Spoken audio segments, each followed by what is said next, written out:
Oh yeah, just a quick little photo shoot, I was about brother. to say that, dude. Out here looking good. Yeah, for the Irwindale track walk time. So we are just getting a quick view. We drove through it once or twice with like a tiny bit of momentum, like 25 mile an hour, but I wanted to come through and see this part again. This is the most sketchy part of FD Irwindale, coming through this inner clip and then be full pedal on the gas with your nose facing that way and then rotating back, landing in that lower pocket. Definitely one of the most dangerous corners that we've run in the FD season. So we'll kind of see it with a little bit of speed.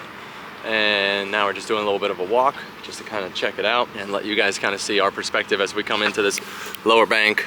You know, like I said, like basically the car is crossed up this way and we're rotating back after that inner clipping cone down into this pocket with full momentum. They want to see just a little bit of handbrake right into this section as the car rotates, you know, a little e-brake after the rotation, get it settled, and then back on power before outer clip 2, outer zone 2.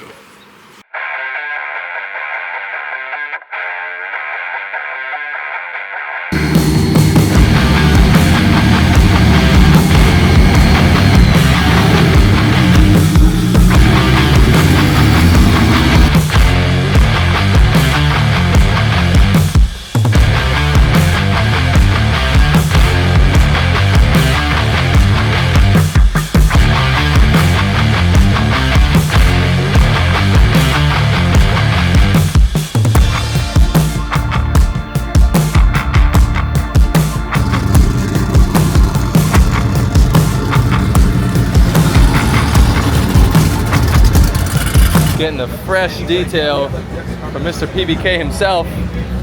Getting Nate's visor on there too. Yeah, dude. Yeah, the whole thing. That is so Top to bottom. sick. Yeah. So that was special for Irwindale? Yeah. For the definitely last Irwindale ever, maybe. Yeah, dude. That is a sick lid. Yeah, we got a little rugged radio on there. But yeah, this is freaking rad. Little extra hint with the blue visor. So yeah, we're gonna be rocking this helmet this weekend. A little special custom one for Irwindale final round 2024. Yeah, we're feeling good, feeling great. The car's ready. We're gonna make sure that we have some good notes and good ideas on the other drivers, the other pace, so that we don't have too much speed in the car. And the gamble is, okay, do we take grip out and potentially fall off, or do we try and drive through it, right? Because they could put grip into the car. Like, we've done this song and dance before. And so last year was one of those years where we're like, nope, never take grip out of the car, keep it up the pace, trying to make sure we make the right decisions, when to keep the speed in the car, when to try and whoa back, because we don't have a nitrous supercharged V8 that can just like power over the tires as easily as some of the other guys. So, we're gonna see what we can do, but yeah, feeling good, ready to rip.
We just wrapped up first practice. Car's feeling pretty good. We're just double checking a couple things, trying to take a little bit of speed out of it actually, because it's actually really quick.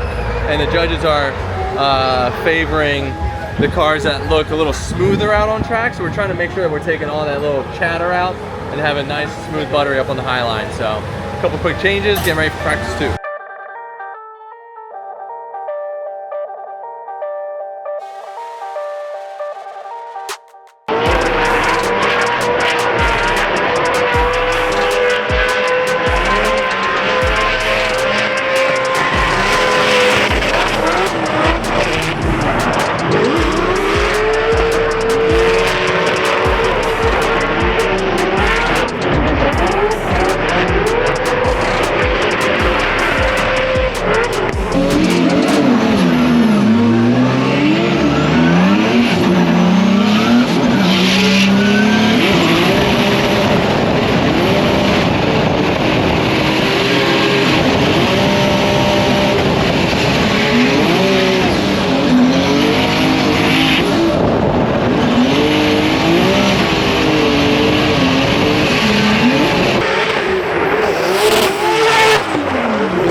kind of a run around today. We started off, the first lap felt great, second lap felt solid, and then we just kind of were chasing the setup for a minute, just having a series of kind of bad runs.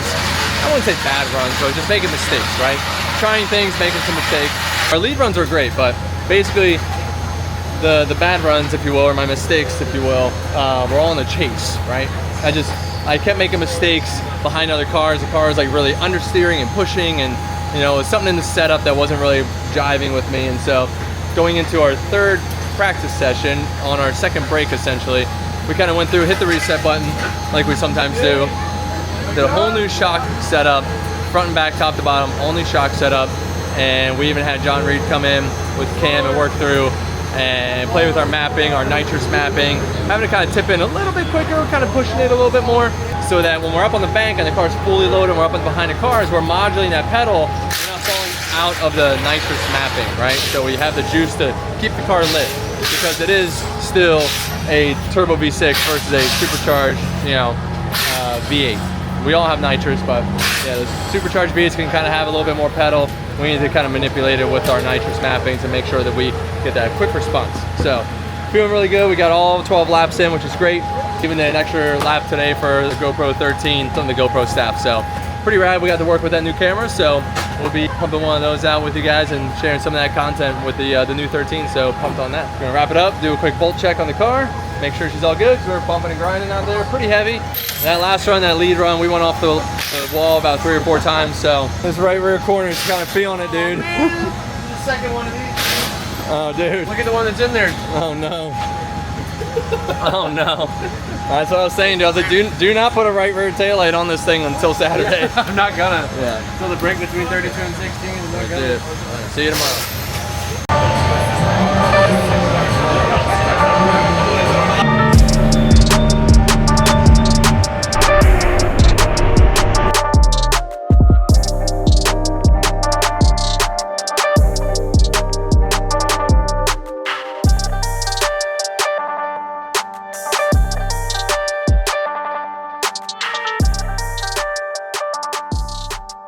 So here we go, Forsberg out front in the NOS Energy Drink, Nismo Auto Parts, all new Z. Robert Thorne has got a lot of practice just last night, but look at that, Forsberg high on the bank. Well done there, Thorne. You can see him shimming his way up. Looks like he gets into that pocket there, buried in the smoke, the GT Reno smoke. That ASM Racing BMW going to that second outside zone. Forsberg on rails. I mean, that thing is like a magnet to the wall. As Thorne, look at that, he's banging on his door. He's got a thorn in his side, literally immediately. As he snaps back, what a great run there from Chris Forsberg. But I mean, I'm telling you, Forsberg was set it and forget it. What's been amazing to see with Forsberg is that it's an old dog that's still learning new tricks. Him and his team have spent so much time speaking with the judges, trying to understand what the judging regulations are like now, and he's driving exactly to it. This is a phenomenal run from Chris Forsberg at the lead. And then in the chase, just not seeing Thorne get that commitment in. It seemed like he was a little bit hesitant to really dive in and attack. It's like he's going to pace him, but you know, again, back to Forsberg's lead run. It just really highlighted on Thorne's kind of mistakes, because Forsberg out front was so rock solid. Now Thorne really needs to elevate his game, and he's doing that. He's right there on that wall. Let's see him pass it. Oh my gosh, across the nose. Forsberg still bathing in the smoke, but does, Thorne goes hard. That was a hard hit, and Forsberg was right there until, let's make sure he's okay. You're seeing him move, looks like he's fine. I mean, it looked like Thorne hit, and then Forsberg was just right there. He couldn't go anywhere. Yeah. He's just hobbling off. Tire's gone. That's the inside barrel still in there. Yeah, wow. Maybe tire debeat, and that's what caused Thorne to go in.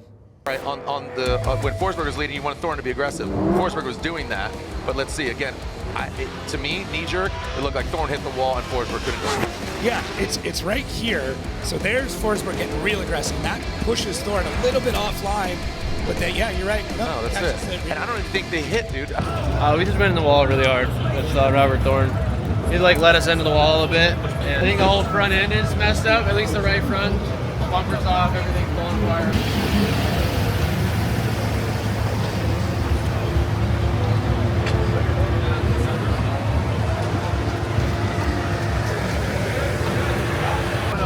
Oh, yeah. banged in.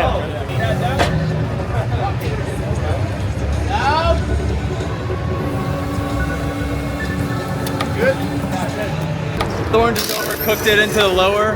We were running like a decent pace with him. It's not like we like shot in and hit him or anything. He hit first and took us in with him. So they put it on him and we move on. So we have 3 hours to fix this thing, so we're fine.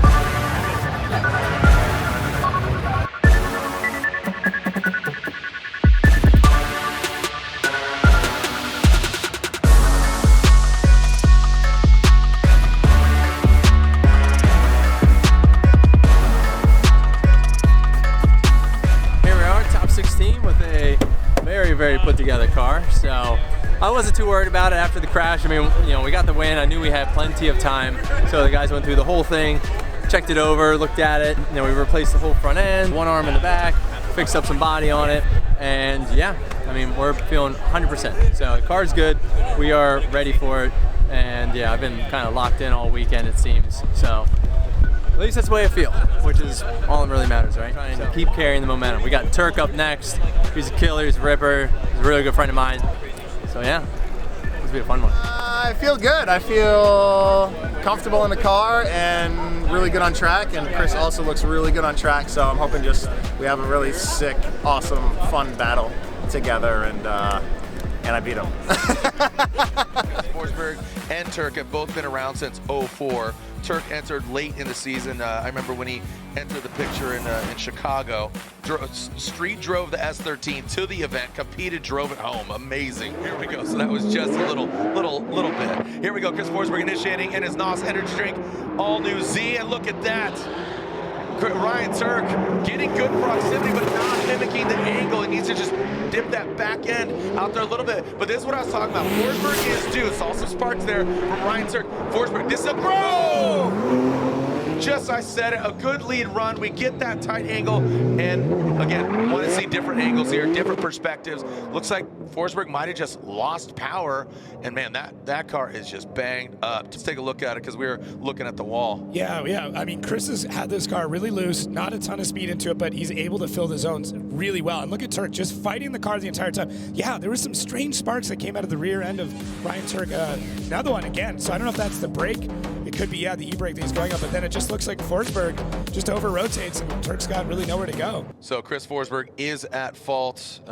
No contact from Ryan Turk to make the crash happen. So it was independent by Chris Forsberg. And Ryan Turk out front. So here we go, Ryan Turk out front, the Rain-X Toyota GR Corolla, the Rockstar Energy Drink pilot. And look at Forsberg, he knows he needs to apply the pressure. Oh, gets the proximity, straightens out. Definitely want to look at that from the angle that he knows he needs to do this. Oh, and almost a technical place where he has issues. But Ryan Turk continues on. A fun battle between, again, friends off the track. And now, unfortunately, looks like that's going to be all she wrote for Forsberg. Yeah, it's really, really unfortunate because with the car as loose as it was earlier, everything looked really good, and I just have no idea why it's doing this. Really good initiation there from Turk, really stable, and then Forsberg gets on the hunt, and I thought we were in a good spot.